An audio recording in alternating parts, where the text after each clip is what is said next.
Welcome to Mithuna's kitchen. ఈరోజు వీడియోలో బాదుషా చేసి చూపిస్తానండి. నేను చెప్పిన విధంగా చేసుకుంటే చాలా బాగుంటుందండి. లోపల పిండి ఉండలది లేకుండా ఇలా పాకం అది బాగా పీల్చుకుని జ్యూసీగా ఉంటుందండి. అది ఎలా చేయాలో ఇప్పుడు మీకు చేసి చూపిస్తాను. ముందుగా పంచదార పాకం పట్టుకుందామండి. ఒక గిన్నె తీసుకుని 600 గ్రాములు వేసానండి పంచదార. అందులో 200 ml వేసానండి వాటరు.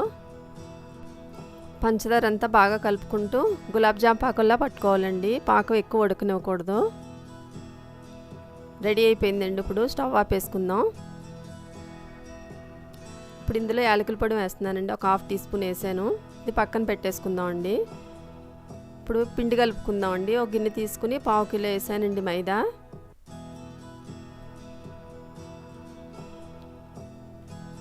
పావు టీ స్పూన్ వంట సోడా,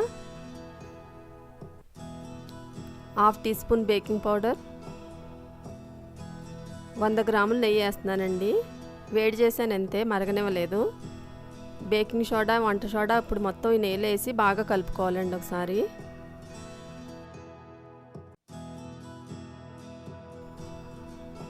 ఇప్పుడు పిండి మొత్తం కూడా కలుపుకోవాలండి. ఎక్కువగా ప్రెస్ చేయకూడదు, లైట్గా ఒత్తుకుంటూ కలుపుకోవాలి. ఇప్పుడు ఇదంతా కలుపుకున్నాక అండి వాటర్ పోసి కలుపుకుందాం.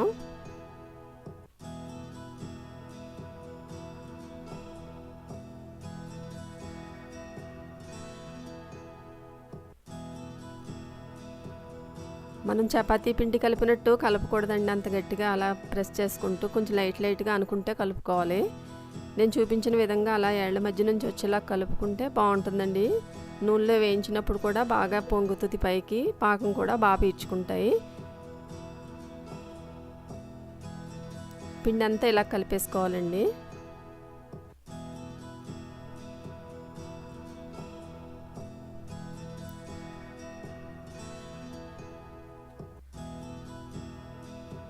తడి క్లాత్ వేసుకునండి మూత పెట్టేసి 10 నిమిషాలు పక్కన పెట్టేసుకుందాం అండి. 10 నిమిషాలు అయిందండి. పిండి ఈ విధంగా ఉంటుంది. ఇప్పుడు మనం దీన్ని మళ్ళీ కలపక్కర్లేదండి. ఇలా తీసుకుని ఉండలు చేసేసుకోవచ్చు. ఈ సైజులో తీసుకుంటే సరిపోతుందండి బాదుషాకి. చేతిలో ఇలా అనుకుంటూ గట్టిగా కూడా వత్తకూడదండి. ఇలా లైట్గా అనుకుంటానే చేయాలి. వేలితో ఇలా మధ్యలో హోల్ పెట్టుకోవాలండి. కొంచెం పెద్దగానే పెట్టుకోవాలి. ఇలా చేసుకోవాలండి. ఇంకొకటి కూడా చేసి చూపిస్తానండి.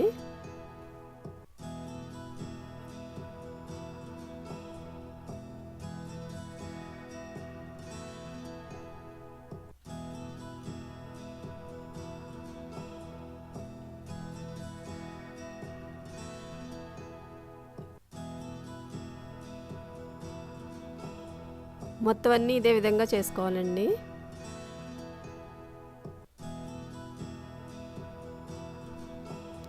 ఆయిల్ పెట్టానండి. ఇప్పుడు అది లో ఫ్లేమ్లోనే వేడి చేసుకోవాలి. వేడెక్కిందండి. మనం వేసినప్పుడు మధ్యలోంచి అలా బుడగల కింద వచ్చినప్పుడు వేసుకుంటే అది కరెక్ట్గా హీట్ అయినట్టండి.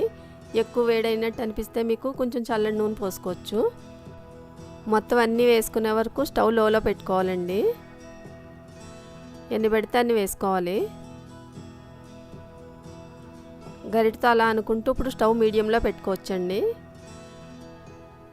ఇలా అనుకోవడం వల్ల అవి బాగా పొంగుతాయండి. పొంగి లోపల కూడా బాగా కుక్ అవుతుంది. అటు ఇటు తిప్పుకుంటూ మంచి కలర్ వచ్చే వరకు వేయించుకోవాలండి. స్టవ్ మీడియంలోనే పెట్టి వేయించుకోవాలి. హైలో పెడితే లోపల ఉడకదు, పిండి ఉండలు అలా ఉండిపోతాయి. ఇది వేగడానికి మనకు 10 నుంచి 15 నిమిషాలు పడుతుందండి.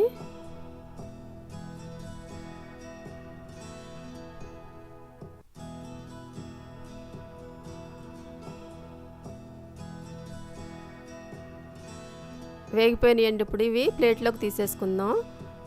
వెంటనే పాకంలో వేసుకోకూడదు. ఇలా ప్లేట్లో వేసుకోవడం వల్ల నూనె ఏమన్నా ఉంటే అందులోకి వచ్చేస్తుంది ప్లేట్లోకి. ఇప్పుడు పాకంలో వేసుకుందామండి.